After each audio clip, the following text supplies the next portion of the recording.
October the 8th, 2005.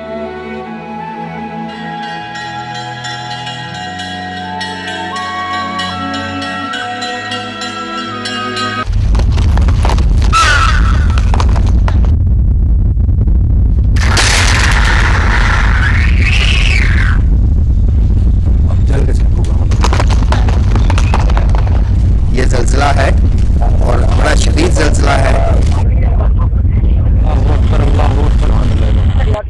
At 8:52 a.m., an earthquake shook parts of Pakistan with such ferocity that millions wondered if this was the end.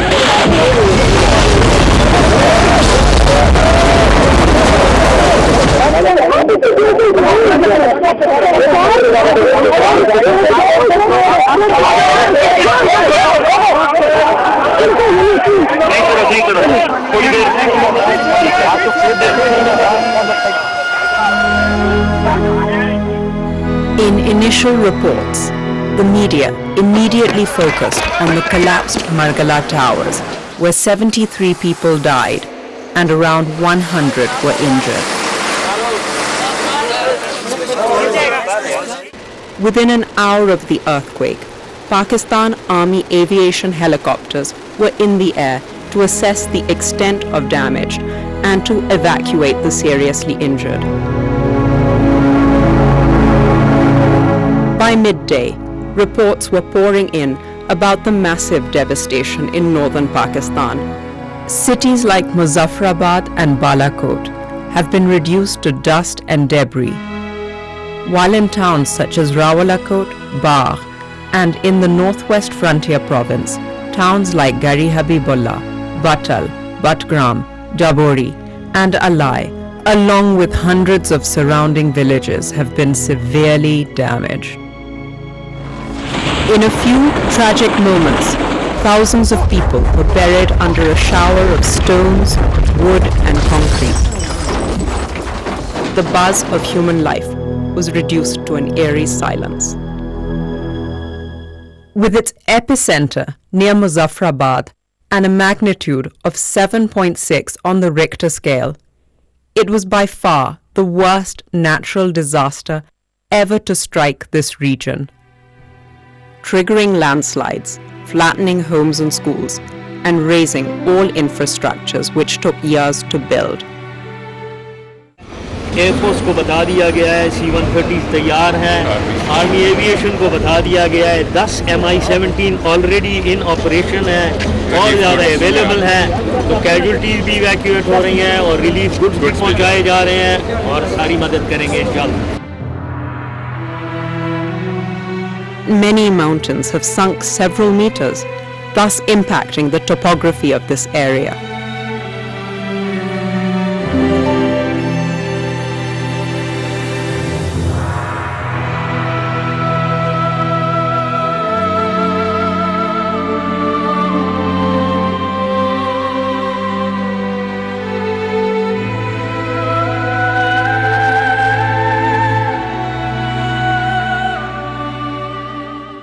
The scale of the tragedy is gradually unfolding as the remote areas are being accessed, though accurate damage assessment is likely to take time. The estimates are that around 3.5 million people spread over an area of 28,000 square kilometers are the worst hit.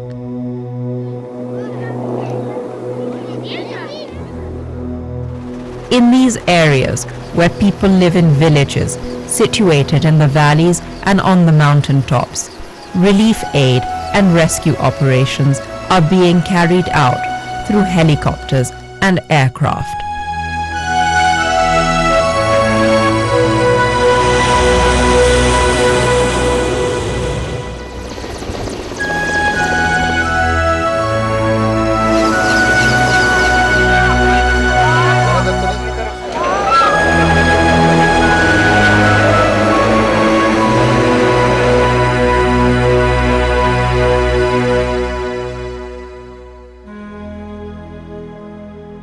This is one of the worst natural disasters ever probably, Pakistan is really showing its solidarity with its own citizens, and I'm appealing to the world to provide more. Now, these are ghost towns where backyards have turned into graveyards. The death toll, even by conservative estimates, is over 73,000 and still rising, with 95,000 seriously injured. The hustle and bustle of life has come to a sudden halt. Over 800,000 people have been rendered homeless, and more than 500,000 houses have been razed to the ground. The remaining are declared uninhabitable. This rubble is all that remains of a 2-story school.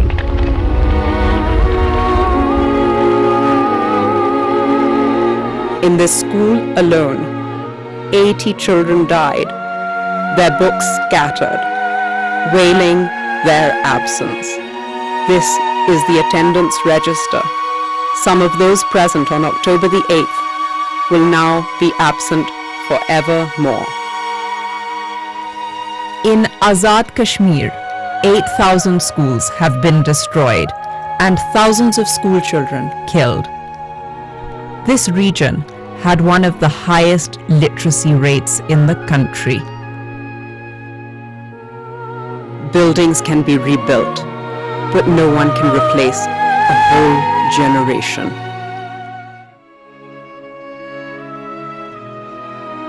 According to the World Health Organization, it is a bigger tragedy than many such disasters in recent history.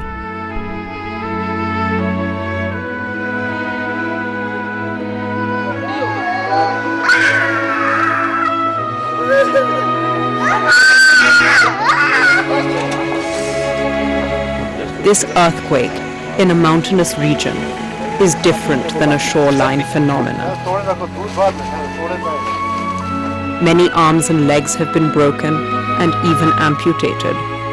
Livelihoods have been totally disrupted in the face of a harsh winter climate. The dimension of the disaster is such that no individual country can imagine to cope with it individually. I think there's a lot more that needs to be done. And so we all have to work together. There's an awful lot of people in need. You can certainly count on us to do whatever we can. The people of Pakistan have shown tremendous resilience during this tragedy. Individuals, NGOs, and charity organizations have been involved in rescue, relief, and rehabilitation efforts. Tent villages, field hospitals are functional around the clock.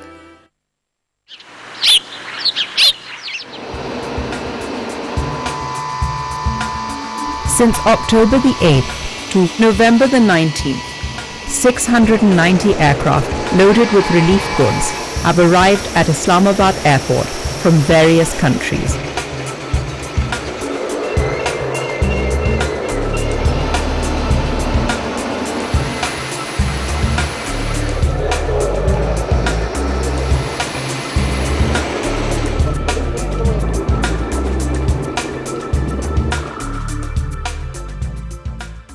We have to do our best, I mean international community, all friends of Pakistan, to be in time with our help and assistance. It is a race that can be won and must be won. More funding, more logistics, more manpower. Every dollar, euro or yen committed today will save lives. The biggest loss is obviously the human capital. The crippled, the maimed, the jobless, and the displaced millions are a tremendous social responsibility. It is a great challenge, first to take care of the wounded, and then to help them to help themselves. Protecting orphans and ensuring that their education continues must be a top priority. The lucky survivors are back at school.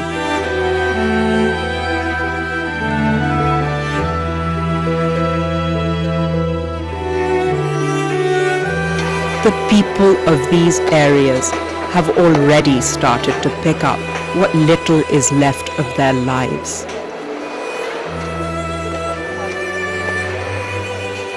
The enormity of this tragedy has not dampened the hopes of these tough, resilient survivors. Life returns to the ruins.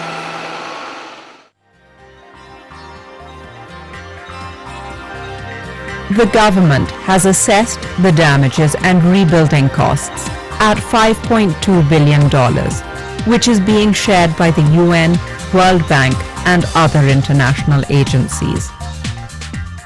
On November the 19th, the donor conference held in Islamabad was attended by over 70 delegates.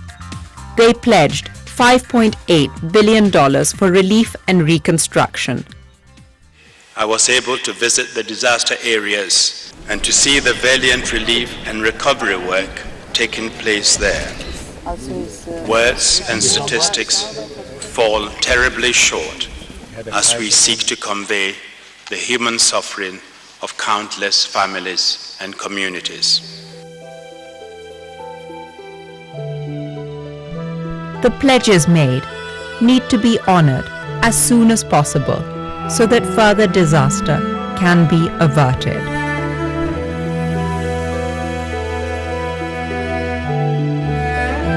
Rehousing the homeless is an immediate consideration. A bleak Himalayan winter has already set in, with early snow this year. The death toll will undoubtedly rise. Various UN agencies have been warning that epidemics like cholera and diarrhea are high risk for the survivors. Cold weather is another threat which may cause a second wave of deaths. There are an estimated 3.5 million homeless people and a requirement of approximately 500,000 homes to rehouse them.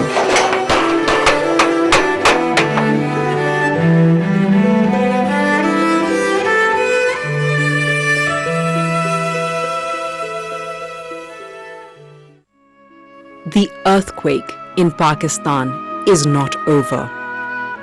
It is an ongoing calamity of epic proportions. Though the whole Pakistani nation has been galvanized into action and a tremendous relief operation is in progress in the 28,000 square kilometers of affected areas, it cannot be sustained without world support.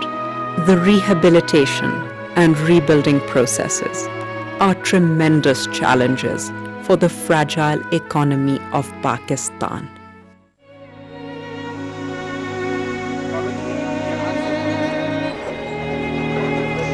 These people are migrating in search of safer places and a new beginning.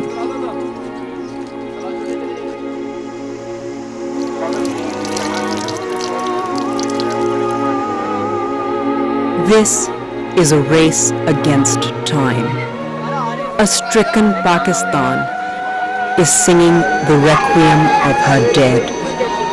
The depth of tragedy is perhaps most movingly captured in the words of the Prime Minister of Azad Jammu and Kashmir.